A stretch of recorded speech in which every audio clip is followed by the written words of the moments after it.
नाजरीन अस्सलाम वालेकुम। मैं हूं इब्राहिम राजा और आप देख रहे हैं मेरा शो इनसाइड न्यूज़। आज हम नए इलेक्शन के हवाले से एक बहुत ही ख़ास इतला और बहुत ही ख़ास नोयत की खबर पर बात करेंगे। और ये जो इतला है ये असल में वज़ीर आज़म इमरान ख़ान की एक इंतहाई करीबी शख्सियत की जानिब से आई है। और चूँकि ये इतला वज़ीर आज़म की करीबी शख्सियत की जानिब से आई है, इसी वजह से इस इतला को, या आप कह सकते हैं कि इस खबर को बहुत संजीदगी से लिया जा रहा है और इसकी जो गूंज है वो इक़्तिदार के ऐवानों में भी है। यानी जो पार्लियामेंट के दोनों ऐवान हैं, कौमी असेंबली और सेनेट, अगर आप इनके कॉरिडोर्स में जाएं तो वहाँ भी ये खबर डिस्कस हो रही है और इसके मुख्तलिफ पहलुओं पर बात हो रही है। इसी तरह जो पाकिस्तान में ताकत के ऐवान कहलाते हैं वहाँ भी इस खबर की गूंज है। ये पूरी खबर क्या है और इस खबर में किस हवाले से क्या दावा किया गया, उसकी पूरी तफसील भी आपको बताते हैं। और हमारे जिन दोस्तों ने अब तक हमारे चैनल को सब्सक्राइब नहीं किया उनसे हम कहेंगे कि हमारे चैनल को सब्सक्राइब कर लें ताकि उन्हें अहम मालूमात बर वक्त मिलती रहें। और अब वापस आते हैं आज की खबर पर कि नए इलेक्शन चंद माह में होने वाले हैं। और ये जो खबर है ये एक ऐसी शख्सियत की जानिब से आई है जिसके बारे में एक बहुत गहरा तासुर है कि वो शख्सियत वज़ीर आज़म इमरान ख़ान के बहुत करीब है और वज़ीर आज़म इमरान ख़ान की बहुत बाएतमाद साथी भी है। इस पूरे हवाले से आपको एक बहुत अहम किस्सा भी सुना दें और उस किस्से से आपको ये अंदाज़ा होगा कि इस तरह की जो खबर है उसकी बुनियाद क्या है। तो मामला यह है कि चौधरी परवेज़ इलाही ने वज़ीर आज़म इमरान ख़ान को एक बहुत ख़तरनाक पैगाम भेजा था।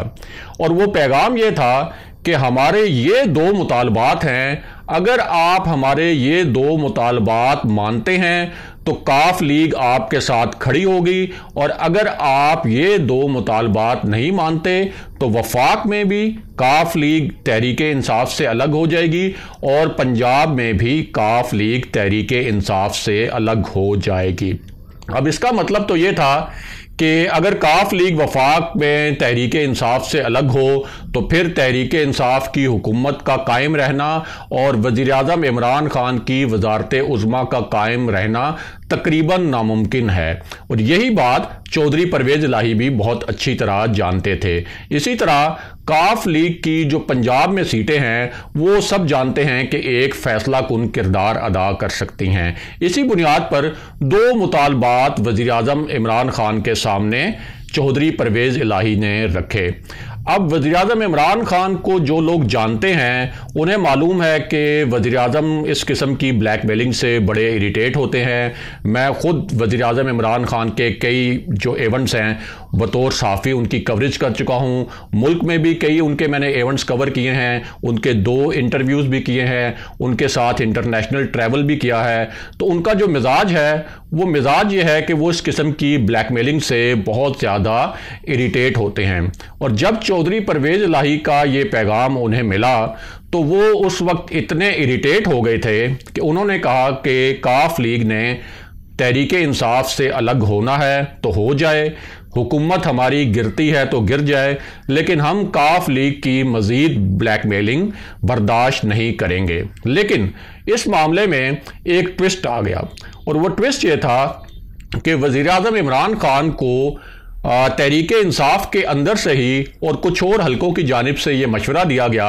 कि वो एक मुज़ाकराती कमेटी बनाएं चौधरी परवेज़ इलाही से और काफ लीग की क़यादत से मुलाकात करने के लिए और उनके मुतालबात पर बात करने के लिए, और फिर देखा जाए कि उस मुज़ाकराती कमेटी में से क्या निकलता है और फिर कौन से मुतालबात उनके ऐसे हैं जो माने जा सकते हैं और जो नहीं माने जा सकते। अब वज़ीर आज़म इमरान ख़ान ने चारों नाचार एक कमेटी बना दी और वो कमेटी भी उन्होंने इसलिए बनाई, यानी वो बनाना नहीं चाहते थे क्योंकि उन्हें मालूम था कि काफ लीग को वो उसके हिस्से से पहले ही बहुत ज़्यादा दे चुके हैं, लेकिन उन्होंने ये जो सियासी निज़ाम है इसको बरकरार रखने के लिए वो कमेटी बनाई। वो 3 रुकनी कमेटी थी और ये तय हुआ कि ये 3 रुकनी कमेटी इस्लामाबाद के एक मकाम पर मिलेगी चौधरी परवेज इलाही से, और वो मकाम तय किया गया कि पंजाब हाउस। चौधरी परवेज इलाही ने उस दिन लाहौर से ट्रैवल करके पंजाब हाउस आना था। अब ये जो कमेटी थी हुकूमती वज़रा की,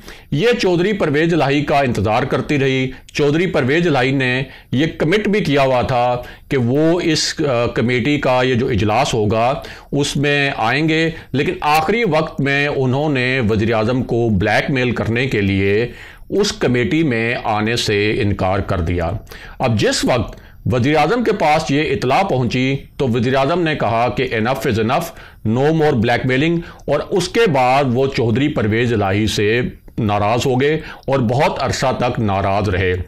चौधरी परवेज इलाही के जो दो मुतालबात थे, उनमें से एक मुतालबा तो उनका ये था कि उनके जो अरकान पार्लियामेंट हैं उनके हलकों में उनको मज़ीद अख्तियारात दिए जाएं, यानी ट्रांसफ़र और पोस्टिंग्स वगैरह के जो मामलात। लेकिन असल जो उनका मुतालबा था वो मुतालबा ये था कि मुनिस इलाही को वफाक में वजारत दी जाए, और प्राइम मिनिस्टर ने इसके ऊपर टिका के एक स्टैंस लिया हुआ था कि चूंकि मुनिस इलाही के ऊपर नैब के करप्शन के केसेस थे, इसलिए उन्होंने कहा कि मुनिस इलाही को मैं किसी सूरत वफाक में वजारत नहीं दूंगा। और अब यही जो चौधरी परवेज इलाही हैं, उन्होंने अभी जो सेनेट का इलेक्शन आया और फिर ये जो PDM की तहरीक हुई, इस सूरत हाल में भी वज़ीर आज़म इमरान खान को ब्लैकमेल करना शुरू कर दिया, और चारों नाचार इस नाजुक सियासी सूरत हाल में काफ लीग को सेनेट की एक सीट पर अकोमोडेट भी करना पड़ा तहरीक इंसाफ को। तो ये जो पूरा पस मंज़र है, इस पस मंज़र में ये बात की गई है कि अब वज़ीर आज़म इमरान खान एक नए इलेक्शन का ऐलान कर सकते हैं सेनेट इलेक्शन के फ़ौरन बाद। ये बात वज़ीर आज़म इमरान खान की किस करीबी शख्सियत ने की वो भी आपको बताते हैं, और साथ ही आपको ये भी बताते हैं कि सेनेट के हवाले से क्या एक अहम पेशरफ्त हुई है। एक तो आपको बताएं कि PDM ने जो ये फैसला किया कि वो मुश्तरका तौर पर ये इलेक्शन लड़ेगी सेनेट का, तो उसके बाद से हुकूमती जो सफ़े हैं उनमें थोड़ी सी परेशानी है। उसकी वजह यह है कि पहले तो ये बिल्कुल क्लियर था कि सेनेट में यानी ये जो इलेक्शन होगा उसके बाद तहरीक इंसाफ और उसके इत्तेहादियों की वाज़ेह अक्सरियत बन जाएगी, यानी उन्हें सेनेट का कंट्रोल हासिल हो जाएगा और एक सादा अक्सरियत वो हासिल कर लेंगे। लेकिन अभी ये जो जोड़ तोड़ हो रहा है, ये जो खरीदो फरोख्त हो रही है, तो उसके नतीजे में अब ये खदशा है कि अपोजिशन अपना चेयरमैन सेनेट भी ला सकती है सेनेट के इंतखाबात के बाद। अब इस पूरे हवाले से जो वज़ीर आज़म इमरान खान के एक इंतहाई करीब रहने वाली शख्सियत हैं, जिनको ये भी कहा जाता है कि वो ताकतवर हलकों के भी बहुत करीब रहे हैं और उनके हवाले से भी वो ख़बरें देते रहते हैं, तो उन्होंने नए इलेक्शन का दावा किया है। अब जब उन्होंने ये नए इलेक्शन का दावा किया